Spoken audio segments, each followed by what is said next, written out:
તો ભગવદ ગીતામાં શું કહ્યું? 3 વાત કહી. ભગવદ ગીતામાં કોઈ 3 વાતનું પાલન કરવાનું. સમ, બોલો તો, કાયા, શિરો, ગ્રીવા. ફરીથી બોલીશું. સમ, કાયા, શિરો, ગ્રીવા. હવે તમે બોલો તો.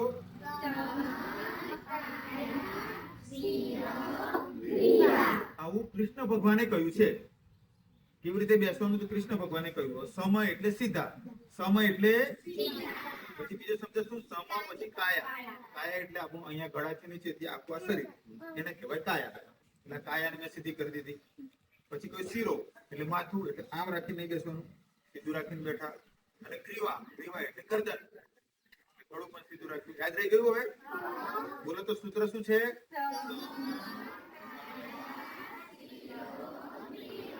ચલો, કાયા એટલે આપણું આ ધડ, ધડ છે એને કહેવાય કાયા.